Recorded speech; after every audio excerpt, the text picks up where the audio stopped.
marketing, entrepreneurship, and all things small business.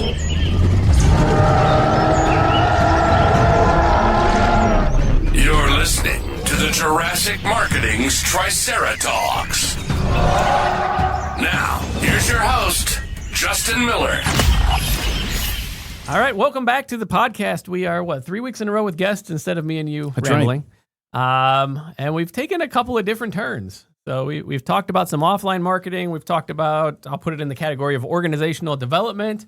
And today we're going to talk a little bit about video marketing. So This is a cool one because obviously by the nature of the podcast, you and I have our own version of this we do. Yeah. But it's not like part and parcel to what we do at Jurassic Marketing. It's not a service we offer or anything. And I'm going to learn as much as you all are today, and I'm going to apply it to what we're putting out there. So our guest today is Josh Hodges. He's a partner at Kruger and Hodges, your hometown injury lawyer. And Josh has a unique online presence when it comes to video. And we're going to start there. First off, Josh, thanks for being with us today. We appreciate it. All the listeners appreciate it because they get tired of just hearing me talk. Like, this is not supposed to be about me. And I think that what you're going to teach us today actually lines up perfectly with that. So before we dig into that, just give me a little background on your organization, your firm, kind of who you serve, a little bit of scale so we have a frame of reference. Yeah, thanks for having me, guys. So again, Josh Hodges, Kruger and Hodges, hometown injury lawyers. We are in Southwest Ohio mostly. Most of our footprint is in between Cincinnati, Dayton, and Columbus, but mostly the small towns in between. We don't really go down and try to go marketing in the big cities as much. I'm from Hamilton, Ohio. It's like a mid-sized Midwestern, Rust Belt old factory town, really, that's kind of on the revival. And I've lived here my whole life. And I found a URL when we first started. It was thehometownlawyers.com. And we both lived here our whole life. So we just been running with that ever since. And then we started, highlighting small towns all over Ohio, kind of as we grew. We got 33 people on the team, including me. Been going since 2018. Very nice. And is the team all local to you? I ask because we had a previous personal injury attorney who had a lot of remote staff. So I'm kind of curious, with your organization, you're at a pretty substantial scale by most standards of small business. So tell me a little about how that works. Yeah, so we have people all over kind of southwestern Ohio in the areas we serve. I think we got 23 people in Ohio. And then we have a handful of virtual staff as well, helping with marketing and, different types of processes along the way. Okay. And you referenced how we got to the name of Hometown Lawyer. Give a little sense for, your online presence with that name, and then we'll dig in a little tactical on it. Yeah, so it started off, I didn't want to do videos, probably like anyone. I'm 42. I didn't grow up doing videos or being on social media and that stuff. And I didn't even get on Facebook till I was in law school. I went to law school later in life too, so I was like 30 years old when I started even getting on there at all. It was mostly because I was missing out on the happy hours of law school. I was waiting for emails for stuff, and they were putting it on a Facebook group, so I got on there for that. But about 2019, 2020, I just saw, this is the way things are going. You're going to have to get out there and do some videos. So begrudgingly did it at first. I put a suit on every day, tried to talk about law, pretty boring. You can only talk about uninsured motorists so many times, even though I have a lot of important things to tell people, but it's not that fun to listen to if you don't need it at that time. And it's not that much fun to talk about over and over. There's only so much you can say. So I started just kind of toying around with, let's talk about other things, and let's maybe not wear a suit every day and maybe toss my Reds hat on. We're in first place. So shout out to the Red Knights. Things like that, showing I'm local. I could never compete with the giant national firms. They're going to buy more TV spots than me, but I could be, I'm the hometown lawyer in Hamilton. I can out Hamilton anybody. If someone out Hamilton's me, another lawyer, then I'll tip my hat to them because they're going to have to hustle. And that's kind of where it came from, and that's kind of what I've done. I can be more small town Ohio than anyone. That's my goal, and try to stand out that way and do a lot of good along the way. I think it's been fun. It's been good for a lot of the small businesses we highlight. I have a video series we call it Around Town with the Hometown Lawyer. I post one every single day on Facebook, and it's a lot of work. Trying to post 365 new small town highlights of business people, nonprofit leaders, in small Wait. towns throughout. I want to stop you. You're posting daily? Yeah, That's it's a great. lot of That's content. a lot of content. That's a Yeah, lot of my content. marketing assistant, she when I first told her that was the goal this year, kind of scared her. Last year we've been doing this series for about 3.5 years. It used to be like one a week. And then last year we did a little bit more. I was doing like 2 a week. And this year my goal was to post one every single day. Thus far we've been doing that. If I miss a day, I'll have a rerun. I can toss an old one. But just getting all the content shot, what I do is we'll pick a town. We're going to Portsmouth, Ohio next week. It's a town along the Ohio River that I like been out there a bunch of times. And I don't have a camera guy on staff every day. I have him kind of on retainer. So next week I'll take him all the way out with me to Portsmouth, and she'll have like 10 or 15 people we're going to do these short interviews with. And then we go out there and bang them all out one day. And then as he edits them, then I can drip the content out. I'll have 15 days of content when that's done. So it's not that I'm running around every day like it would look like if you're on my Facebook or my TikTok. But, it is 2 or 3 days a month I'm out there. And it's not just shooting the content. I actually get to meet the people in person. So it's like layering real life networking with social media on top of it. And it just makes it, I think, more real and more fun. And I think we get to do a lot of good with it. I think it's also fun for, my team knows that we're out there like highlighting a lot of people who might not get a spotlight shined on them very often. Because when you watch the news, kind of what made me really want to do it is like when you watch the news, it's usually someone who did something great that's maybe unattainable to most of us, some great athlete or some politician or whatever, business leader, or someone who did something heinous that you don't want to be on there for either. It's, the people in the middle really make up most of society, and you don't really get news for that. So I think people want to hear stories that way, especially in small towns that don't have papers or news of their own. That's kind of where we fit in. And I think it helps us because we make a lot of friends, and a lot of people think lawyers are jerks. It's kind of hard to hate on me too much if I'm out there doing good all the time. So that's kind of where it's as. And every year we've kind of ramped it up a little bit more. I've hired a full-time person who sets up the videos because I can't plan that many videos myself, 300 plus a year, and then the video guy. So I've got an editor that helps him as well. So it's like a 3.5 person team. So yeah, I was hearing that behind the scenes as you were talking that we're hiring camera and stuff. Yeah. So I got a lot of questions actually, but I'm curious first, when you first started this, was it pick up the iPhone and record something, or what's if someone likes what they hear and sees value in it and wants to start, what would you suggest? Yeah, I just picked up my phone at first and I talked about being a lawyer, and I had a suit on. I think I was standing in front of a pile of books in the background like every other person who's ever tried to be a lawyer on video at first. And then over time, I got more relaxed, just started being myself more. I stopped caring about being perfect. I actually will get updates on my phone of all the, how you get the reminders. I just got one the other day from 2019, and it was me with a suit on trying to talk about uninsured motorists or whatever it was. And I kept stopping and redoing it because I'd flub up a word. And I just stopped doing that. If you're waiting to try to post a perfect video, you'll never get it done, or you won't get it done enough to be consistent. You got to just start posting content and get over trying to be perfect. Most people don't care what you're posting. Most people are not going to be as critical as you are of yourself. And I think lawyers, a lot of times people think we're unapproachable and they don't want to reach out to us. So I think maybe being a little less than perfect sometimes and not dressing fancy all the time and not trying to sound so smart makes me a guy they're not scared to reach out to, because I sound more like a normal person. And then, I think most people assume lawyers are smart. And I think too many lawyers are online trying to sound smart, which kind of feeds into the negative, kind of vibes people have toward lawyers in society. I kind of want to go against that, because I know most lawyers are pretty cool, really, if they loosen up a little bit. That's kind of been my goal. Yeah, I'm sure you get the Reds fans coming up to you, right? So you wear the hat, like Kevin, how those Cubbies doing? Like, I mean, we're not doing as well as the Reds. I hear, let's I put hear it the that Reds way. are doing pretty well. How Reds about your are doing Cubs, Kevin? better than the Cubs. Let's put it that way. Yeah, it's funny you bring that up. I just don't want to fix my hair every day. If I'm not going to court, I'm not wearing a suit. I just like toss my hat on if I'm sitting in the office.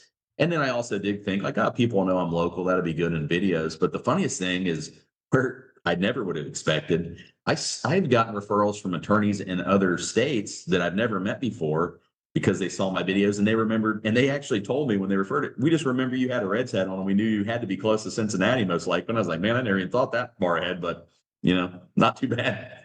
They just think we're close to dinosaurs here. Yeah. That's the problem. Kevin, I'm kind of curious how this resonates with you. So you're in small town media. Yep. Traditional media. Yeah. I just listening to him talk, because you start with the iPhone, you work up to a production person. Now you've got someone writing. It's become its own thing. And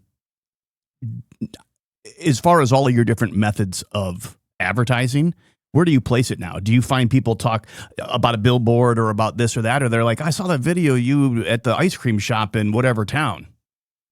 Yeah, I think it's probably definitely the most viewed thing I do and the most different. But I really try to tie it all together best I can. And I'll give you an example of that. Yeah, I did billboard. I never really wanted to be a billboard lawyer, whatever that means. No offense to those who wanted to be one, I guess. But I also didn't want to look at billboards of the big city lawyers all throughout my town all the time, right next to my office. And they were getting closer and closer. And at some point, I just bit the bullet and started buying the small billboard, renting the small billboards in my town, not on the expressway, but the ones in the neighborhood, the small ones. And mostly as defensive at first. And for a couple of years, they were fine. People saw them. But I wanted to tie it in more to like my brand. Like it felt like it was off on its own. I wanted, I knew I was doing good stuff with social media and the community marketing. And I finally kind of figured out a way to do that. So what I've done is every month I'll get like a nonprofit or this month there was an event for kids. They're raising money for Childhood Cancer Society, a local one. And so I'll put them on a billboard. I'll give them one of my billboards for a month and it'll say in the corner, like sponsored by the hometown lawyer, but the billboard is them and they can't maybe afford one. And I already got a bunch. So I'll give those away and then we'll do social media about that. So then it kind of tied into online. I'm always shouting out small town business. Now on my billboards I am. So it kind of like converged the two. And I've put on, I've had some local like content creator influencers, like really local ones. I've put them on billboards before just because it's fun. And I don't know, just try to be different and always be thinking about how I can be local and how I can give back. And I think it builds a good culture. The other thing that I never thought, most people get online, they want to get cases. I mean, you're marketing to get cases at the end of the day. And I am too. Everyone is, if they're being honest. One great, I guess, side effect of the online and the positive highlighting and all the things we do on social media is I don't have as much problems recruiting people to work for me now. And that was something I wouldn't even have thought of. But one of my newer employees, when she started, she said when she told her grandma she got a job here, she's like, I think that's that guy that gives the billboards away. That's really nice. I'm like, that's pretty good. And about 5 years ago, I'll tell you a story. I put out a job for a receptionist and I got 3 applicants. I did a phone interview with all of them, told them all to come in for a real interview in person. Only one showed up. I hired her. Thank God she's been good. She's still here 5 years later. She's my intake manager now. But 3 people is not very good to pick from. The same job last year, I had like 170 in like a day and a half. I had to turn it off because it was like, holy crap. Like I can't even go through all these. And the only thing that changed was I have a bigger brand now. And I think it's viewed positively in the neighborhood compared to most entry lawyers, which were not always, everyone's favorite business. There is a stigma, right? But you found a great way to combat that. I think one of the key points that's between the lines here that you haven't blatantly stated is you actually care about the people you're interviewing. Like you're enjoying this. It's authentic to you. Because I'm trying to think how someone can screw this up. And I think they can try and copy what you're doing and not actually care and are looking for the end result of it. And it will wreck the whole thing.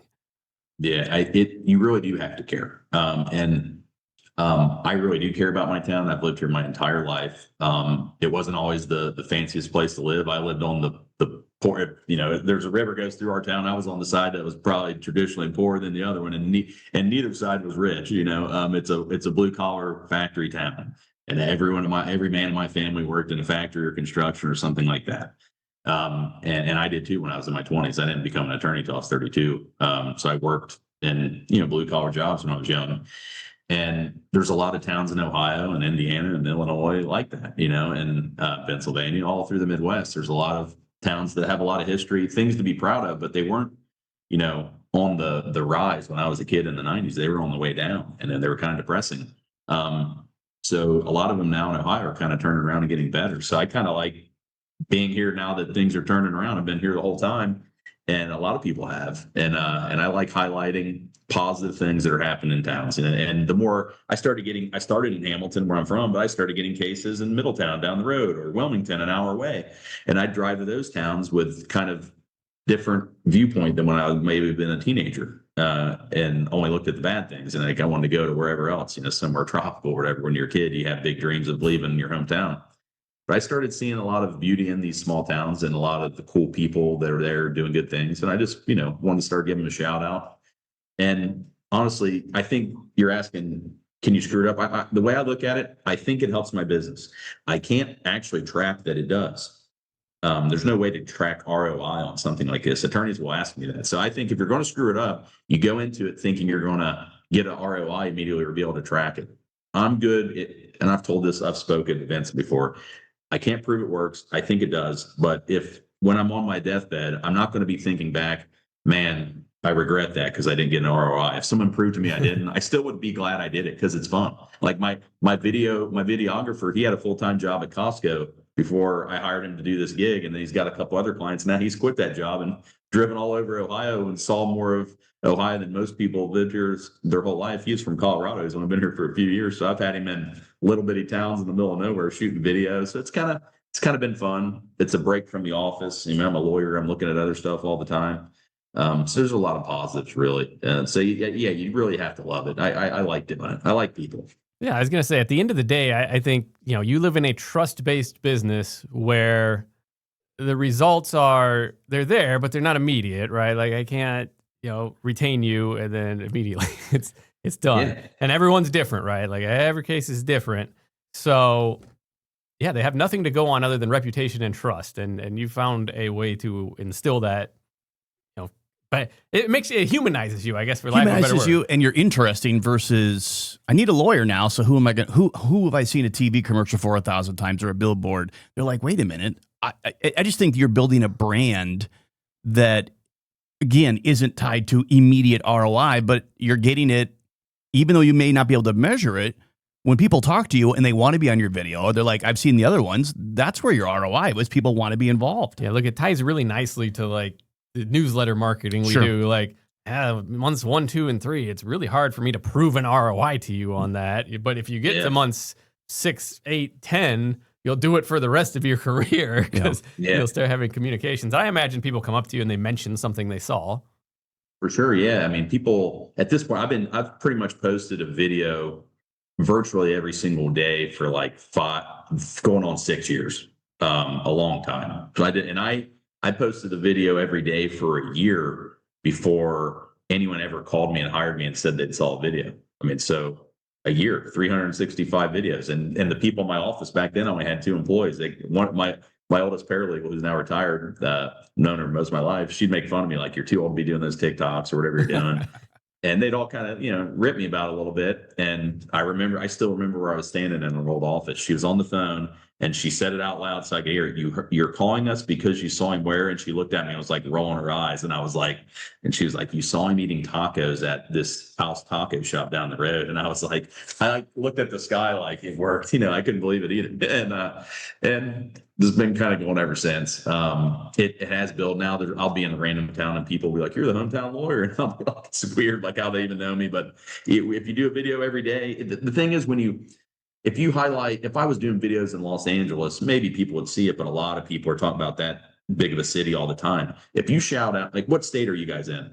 Illinois. We're on the border of Illinois. So if you go to a state or a city in Illinois that has 2,500 people and do a video, people in the big city might not care, but those 2,500 people will see it. And every single one of them will care a lot more because they are not used to seeing their city on YouTube or anywhere. Unless it's something bad, typically, so it means more in a small town. I think we're seeing the rise, maybe like you're an originator, but I think we're seeing the rise of the local influencer. Like I know, yes, I scroll social media more than I probably should. And yes, we're not in major market. We're like 400,000 metro, but that's over a large geographic area. And yeah, I see local influencers pop up all the time now. I'm like, what? Why is someone bothering to film this? Sure. What also reminds me a little bit of like a real estate person. There are some real estate professionals who have gotten into the brand. They're not, it's posting videos about whatever, not about the house I have for sale. There is something to it that people you want to cheer for the local guy who you feel like he's not an ass. You know, you just want to be like, oh, I like this guy or this girl. Well, yeah, and you either have a need or you don't, right? Yeah, I think so. And the other thing is people need to remember, if they go out there and do that and they do a good job and they stick with it for a year or two, you're going to start getting a lot of calls that are not about whatever you do. I get a lot of calls for divorce and bankruptcy and everything else because I'm local influence or whatever in the legal community. And I think some people will be like, oh, I'm getting a bunch of calls that I can't help with. That is good if you're getting that. They're handing you, that means you're winning. They're trusting you. Yeah, okay, I don't do divorce, but I still want to help this person. They trusted me. I'll find them someone. The lawyer I send it to is going to be happy. I'm making friends there. It's just a good thing if you're getting a lot of calls. Don't get down if you are. And just keep at it. It's like going to the gym or something. Like, you're not going to get Arnold Schwarzenegger in 3 months. Like, if you do a video every day for 10 years, I guarantee you'll be busier though. Like it's and it doesn't, and don't overdo if you're in real estate or law or whatever it is, it doesn't have to be that all the time. Do a little bit of it enough. My name on there is the hometown lawyer. They know I'm a lawyer just by reading that.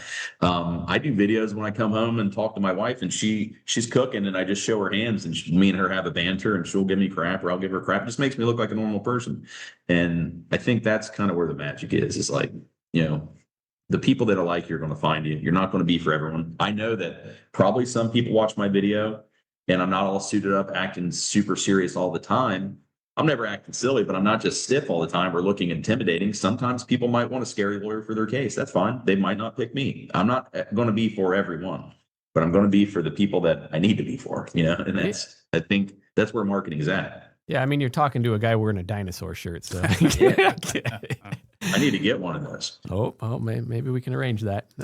Now that you said that, the algorithms are going to find you, and you'll be getting for sure. started. I bet. All right, we got some lightning round questions as we wrap up here. So you want to do lightning round? All right. Number 1, best business book or what's on your current reading pile? Best business book. I mean, that's a good one, man. I kind of bounce around. I read a lot of nonfiction, like the business books, but I won't read them all the way through. I'll read a chapter or two here, and that's why I like that. This. Sounds like an entrepreneur. Yeah, I'll have one like in the bathroom, one in my car, one at the office. Yeah, let me think. I mean, Think and Grow Rich is a great one, but then a lot of people think that guy was just like completely full of it. But I mean, I don't know if it matters. If it helps you when you read it, I think it's still good. Maybe I always like that one. I do think a lot of people, anything that makes you stop doubting yourself, that's the good book for you, and I think when I was a kid, I used to think my sights were down here, and guess what? That's about where I went. And when I threw that off, sky's the limit when you start believing in yourself a little bit. All right. Tool, software, or technology you can't live without? I mean, pretty much just the cell phone's the easy one. I do pretty much run the firm from that, but I like, for legal software, I like Hona. It helps me communicate with my clients a lot better. I can send updated videos that are pre-recorded I can reuse them for updates on cases. Some cases have the same thing happen to them in every one at a certain phase. So I shoot one video, and then when that happens in their case, they get an automatic video letting them know. And they don't know that I shot it 2 years ago. They don't care. I actually will get Google reviews sometimes that'll mention that they got update videos and they really liked it. So, I mean, just easy stuff to save time and keep people updated. Hona is a good one. I'm sure there's other ones, but Hona, I really like using them. Nice. Favorite quote, motto, or saying? Whoa, these are tough, man. Yeah. I have a bunch of them. I mean, I think it's Winston Churchill. It's like, if you don't take the future by the hand, it will take you by the throat. Something like that. It's a pretty good one. Yeah. So especially with AI and all the changes going on, take the future by the hand, or it will likely take you by the throat. Very good. This one should be easier. This is our wrap-up ones. Something people would be surprised to learn about you. I mean, I didn't graduate undergrad till I was 29. It took me 10 years, longer than Tommy Boy in that movie. Yeah, I mean, I think I had a 2.2 in high school, and then I got a job in a factory when I graduated high school. And I just started taking one class or two a semester. And when you do that, it takes a long time to get done. I just kept chipping away at it. And by the time I got done, I was 29. I was a different I was a full grown human at that point, and I was a pretty good student. So then kept on going to law school after that. So you don't have to figure it all out when you're young. Sometimes it's better if you wait, honestly. I don't claim to be a full grown human yet, so I'm never getting there. All right. If anyone wants to reach out to you, has questions, or heck, is in your service area and in need of legal services, what's the best way to reach out? Yeah, for sure. I mean, on all the social media platforms, TikTok, Instagram, Facebook, I'm the Hometown Lawyer. On LinkedIn, I'm just Joshua Hodges or Josh Hodges, one of those. The Hometown Lawyers with an S.com is our website.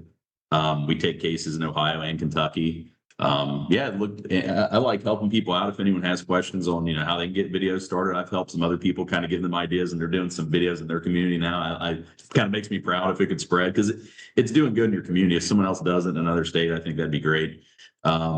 And if you got some, some pointers for me, I'm always all ears for that. I'm always trying to learn. So I like reaching lawyers, law students, anyone like that. You're never going to bother me reaching out to me. I'd love to talk to you. Excellent. Thanks, Josh, for being a guest today. Hey, coming up next week, we're taking a turn to the direct response back to mail, but it's not me teaching it this time, side of things. Somebody else. And we have a known guest that a lot of you in the marketing circles will know. All I'm going to say is initials DD.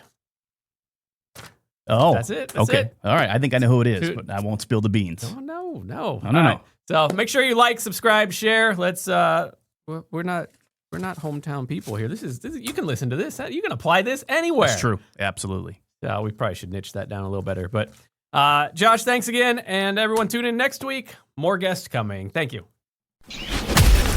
Thanks for listening to the Triceratops podcast. Be sure to subscribe and leave your comments. For more information on how Jurassic Marketing Direct Mail can help grow your business, visit JurassicMarketing.com.